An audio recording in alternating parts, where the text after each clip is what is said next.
Alright, so I'm going to be reviewing Belle, or as it's known in Japanese, Ryuu to Sobakasu no Hime, or the Dragon and the Freckled Princess. Now, I'm going to give a general review first, and I'm going to give a spoiler review. So the general review is, I did enjoy the film. The visuals were wonderful, the music was great, as the trailers promised, and it's a Mamoru Hasoda film, which means it does have a bit of quality to it. I did have some issues with its pacing, and there are some plot threads I felt that went nowhere, and there's a teeny bit of things that are more nitpicks than anything, but I did enjoy the film. If you can see it while it's in theaters, I do recommend you do so. Now, this is the part where I tell you to click out if you don't want to see a spoiler or hear the spoilers. So I'm going to give you about 2 seconds to click out here. If you are still here, you've either seen the film and want to see what someone else thinks, or you just don't care about spoilers. So, I watched it twice, actually, back to back. English and Japanese. Japanese version was played first, and then the English showing came. So I was actually doing that to compare how they translated words in the songs, how they translated words between the films and the versions, to see if the subtitles that they had for the Japanese version matched what they put in the English dub. And I will report that, for the most part, there's a high fidelity between the words they chose as subtitle English for the Japanese language version and the English dub version. And another thing I have to say is, for the most part, I really liked the film, but I do have some nitpicks. To mention, I thought there were some plot threads that went nowhere, so the pacing was a little bit off. And that mostly has to do with how they pace the film plot-wise. The fact that we start with a scene of Suzu as Belle doing a concert, and then going back in time without any real signal that we've gone back in time, was an issue for me, because it took me a couple seconds to realize, oh, we are pre-Belle Suzu now. And where they placed some of the flashbacks was a little odd. In fact, we also got that flashback in a couple different areas in the film. Kind of felt redundant, but it also did show her getting over the event of watching her mother get swept away by a flood and drown. I mean, we don't see her actually watch her mother drown, but that's still traumatic as all get out. Try not to swear in this review, trying to keep PG. Now, there were a couple of times where I did notice a change in the translation of what the subtitle had said and what the English version was. And I did prefer in each time the Japanese original subtitled in English translation versus what they did in the dub. I can understand why they changed the one, but can't say that I prefer it. But the plot threads that went nowhere was a lot of the high school drama stuff. And I did actually enjoy that bit, because I found especially the girl drama as a real-time strategy game thing hilarious. Deeply hilarious, because it matched what high school girls are like. It also was kind of pointless to the plot. I mean, doesn't advance the story. It was just a hilarious dead end. A couple other things that also really didn't advance the plot in the film here and there. And they mostly centered on Suzu's maybe their crush on Shinobu. Like, I'm pretty sure she has a crush on him, but the film doesn't spend time on that, and this film's not a romance, which is not a problem. I'm just saying that. They invoke Beauty and the Beast, which is romantic in most every form it's in, but I can get behind using some of the symbology, but I would not call this a Beauty and the Beast film, despite all the invocation of Beauty and the Beast. It just, in my opinion, is not that. So romance is not a thing. This film is about grief and loss and moving on after dealing with the trauma of losing someone. And that's a pretty good point for a film to have. So, yeah, there's a lot of plot threads that don't go anywhere. Like, the bad guy, number one, the internet cyberbully, the doxer, the Gaston of the cast, if you will. He's just kind of there. Like, he's only a cyberbully, and I still have to wonder how the heck he got that unveil thing. Did he hack it? Did he steal it? Did someone inadvisably think, let's give this unelected, unilateral, self-styled sheriff of the U this way of doxing someone? Doesn't even seem to be permanent, because by the end of the song sequence, A Million Miles Away, um, she's got her avatar back after unveiling herself on purpose.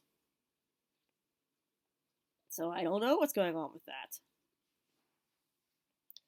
But he also just kind of leads nowhere in the end. I mean, he's just kind of a cyberbully, but he doesn't connect to the real world.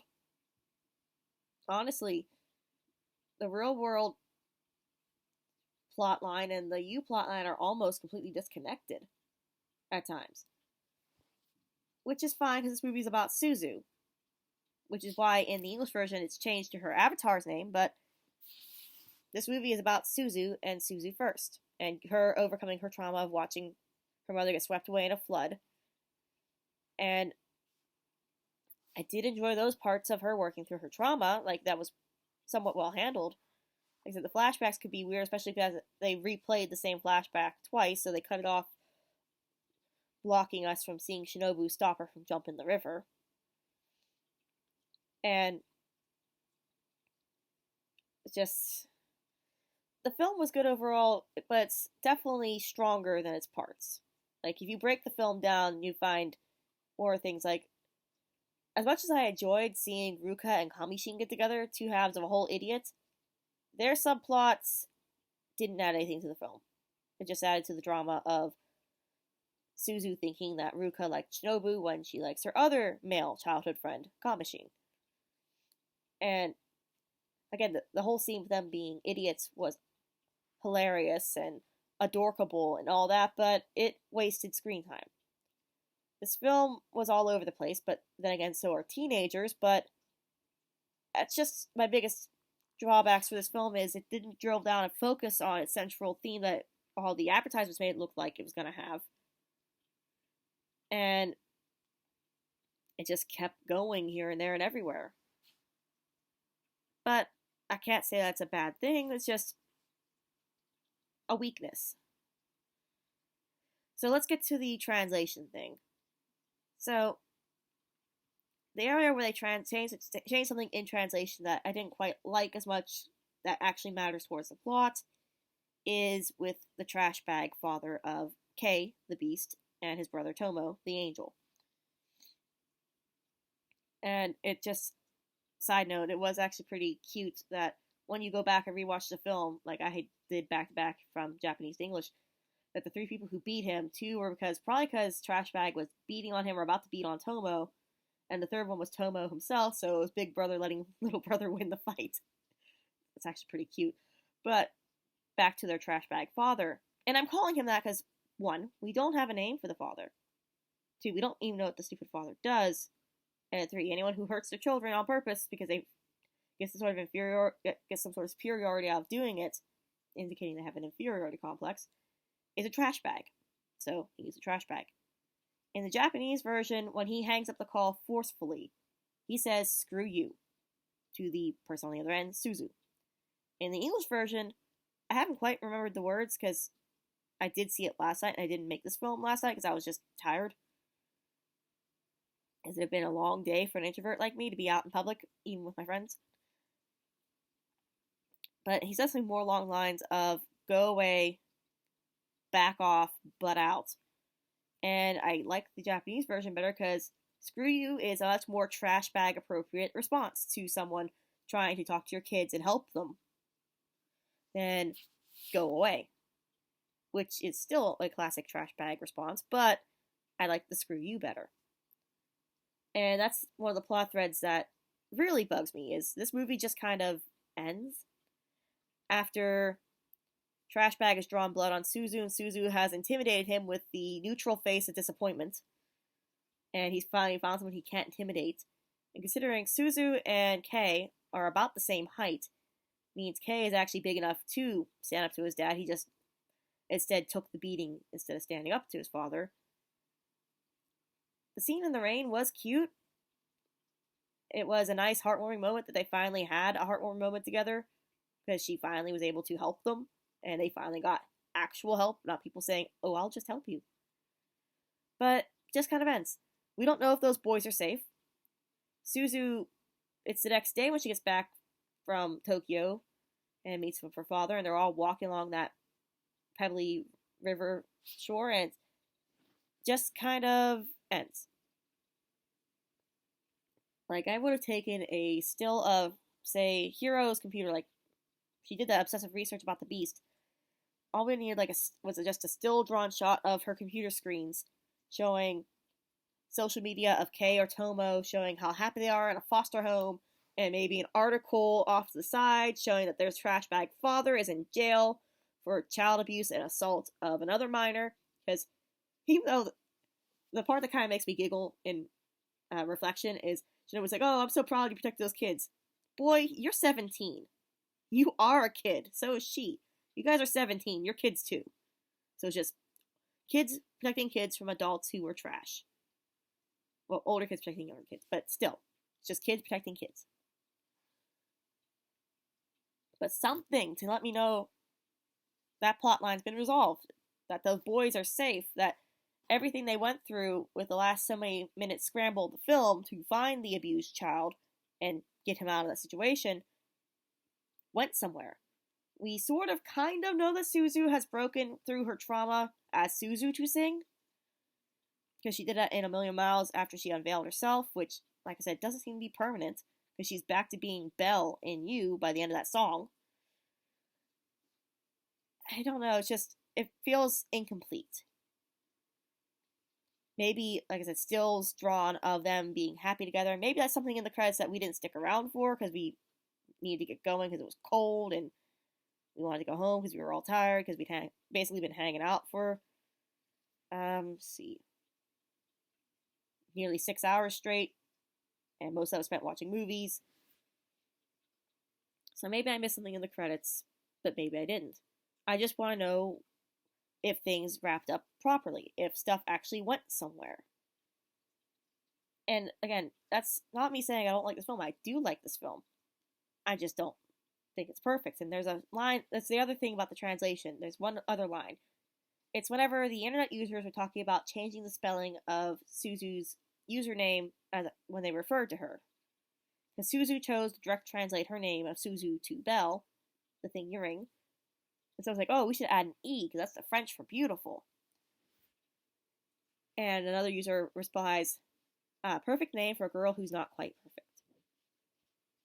And in summary, that's kind of how I would sum up this film. It's a movie that's not quite perfect, but no movies are. So now I'm going to have to give it a rank among the Hasoda films I have seen. And unfortunately for Belle / Ryuu Sobakasu no Hime, it's still not going to beat Boy and the Beast in my rankings for my favorite Hasoda film. I do much prefer Boy and the Beast. I think it had much tighter plotting than this film. And I even think Summer Wars edges it out a little bit, so it's number 3 of 3. Actually, it still beats the Digimon movie. So I've seen 4 Hasoda films. I still keep meaning to go back and watch Girl Who Up Through Time and Mirai. I haven't yet. They're on my to-do list of Hasoda films. But, yeah. It's a film that's not quite perfect, but it was still a pretty good film. I do know that there's a novelization currently in Japanese. It's my hope that when it gets translated to English, that the novelization has some sort of resolution for the characters.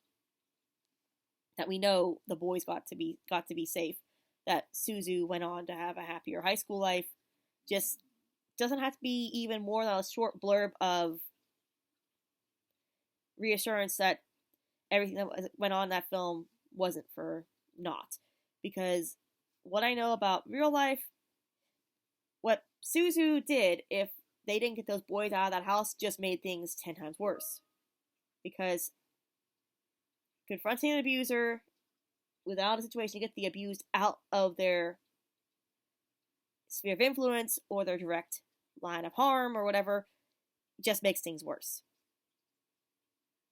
So just some reassurance that the characters of Kei and Tomo are safe would be nice. So a film that was not quite perfect, still a pretty good time. And I probably will be buying the Blu-ray and the novelization because I do like Hasoda stuff.